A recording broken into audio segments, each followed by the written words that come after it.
Creative financing. That's what it takes to get deals done in 2023. Are you a seller of commercial real estate or investment property and you having a problem getting the property sold? Well, it's probably because people have to pay 7 and 8%, or now even that rate's dropped a little bit in November 2023, maybe high 6% on a property that has maybe a 5.5 or a 6% cap rate, right? It's very difficult to get that property sold. So what are people doing these days in order to get a transaction done? Well, creative financing can very well be your answer. I'm going to talk about the top 3 ways to creatively finance a deal in order to get it done in this extremely high interest rate environment. Well, relatively high for us in the last 20 years interest rate environment of 2023. The first technique we're going to talk about is the traditional seller carried first or second mortgage. This is when the seller has enough equity to where, let's say they want to carry a first position mortgage. A deal we did a year ago, seller didn't have any secured debt on it, so they carried a first position mortgage. The buyer then came in and put their down payment down. The buyer had 30% down, and you know, in commercial real estate investment properties, most of the down payments are going to be 30 to 40%. The issue that we're having today is getting the financing, because the cost of it is typically more than the rate of return of the building. And so then that makes it very difficult to make a positive cash on cash or have positive leverage where the cash on cash return is more than the cost of the mortgage, right? And so you always want to make sure that you're making money on the bank's money. And you can sometimes buy a property with negative leverage in the short term, maybe you're rehabbing or something, but you're certainly not going to buy an income property starting off day one where I'm losing money on the bank's money. Now, what you can do is, if the seller has enough equity, say, hey, look, I will carry that first position mortgage, right? And the seller can do so at a rate less than the market, and therefore enticing the buyer and also encouraging the buyer to give them a higher price. My price, your terms. So hey, you give me my price, I'll give you some quality terms to get you into a property with a lower interest rate than the banks. So now, man, you are, as a buyer, you are making more money than you would if you had to go down to any of the lenders that you typically would. Now that requires the seller to have a good amount of equity in doing it. But some sellers have that. And if you're a buyer, what you should do is look for properties with, they're either owned free and clear or have very little debt. The other way with this traditional seller carry is that if the seller carries a second.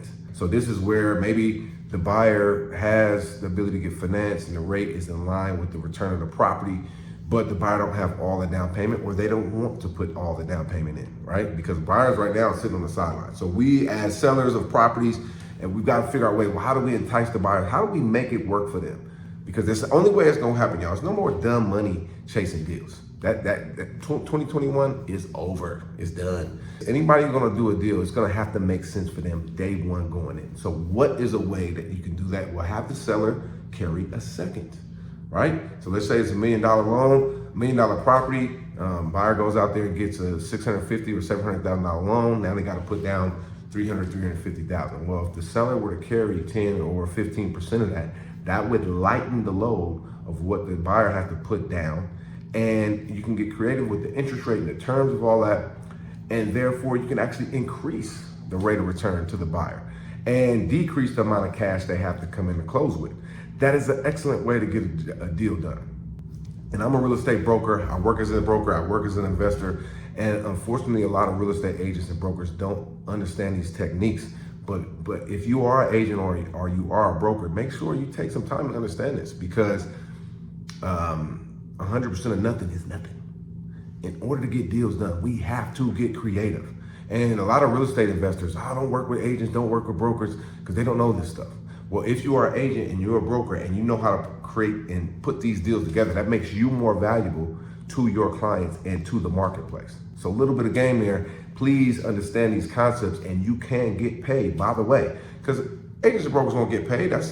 We're one of the only professions where we don't charge upfront fees. We don't charge hourly rates.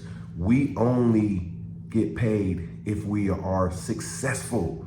We can do all the work you want and all the hours and all the time. We don't get paid for time. We get paid for results. So got to be creative in order to make some results happen. Investors, buyers, this is how you can make returns. And really, more than anything, I'm talking to the sellers. You're trying to get some property sold. You have some ambitions of what you want to do. Well, if you're trying to do it now, you just got to think outside the box. And traditional seller carry first or second deeds of trust can help you to get that done. Now, what's the second best way to seller finance? Well, it's going to be subject to financing / wraparound mortgages. Let me explain what that is. So let's just say somebody bought a property in 2021. They got a very low interest rate on their property, say 3.1%. Say they're selling the property for $1 million. Now that loan is $600,000, right? So it's a $400,000 difference. What you could do, if you had the $400,000, come and put the $400,000 down and you take over that existing loan subject to. What that means is at the close of escrow, the deed transfers. So you get the deed, but the loan is not paid off and the loan is still in the seller's name. Now you make payments to the lender, you make payments to the seller or directly to the lender on their behalf, right? This is totally legal, but it is not approved by the bank, right? So there's an element of risk in there because most loans have what's called a due on sale clause. That means when the property is sold, the loan is due on sale, right?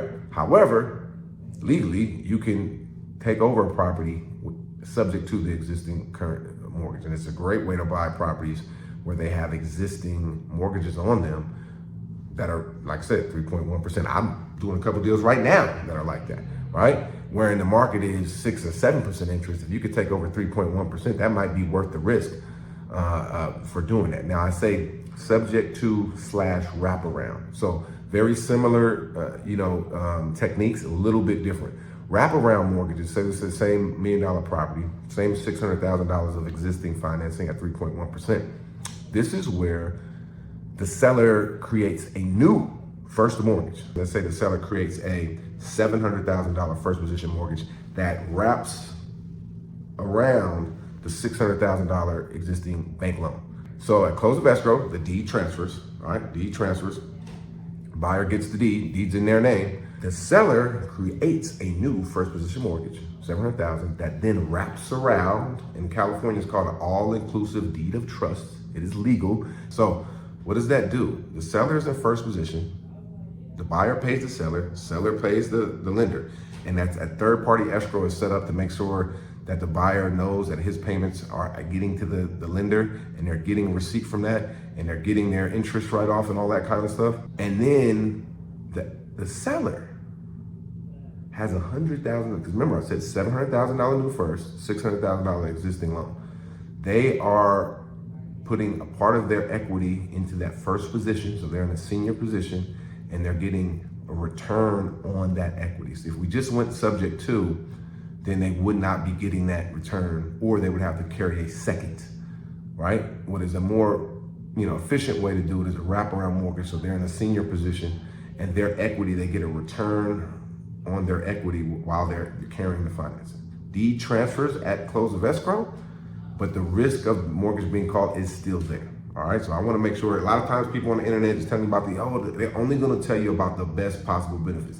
What I'm going to do is I'm going to tell you about the benefits and I'm going to tell you about the risk as well, because a big part of investing is understanding the risk. In fact, the biggest part of investing is understanding the risk. You got to understand the reward, but you really need to know the risk. All right.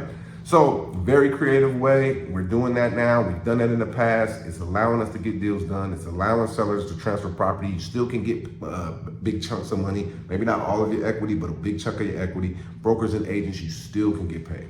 And the third best way of getting deals creatively financed in 2023 is a lease with option to buy or master lease with option to buy if there's multiple units.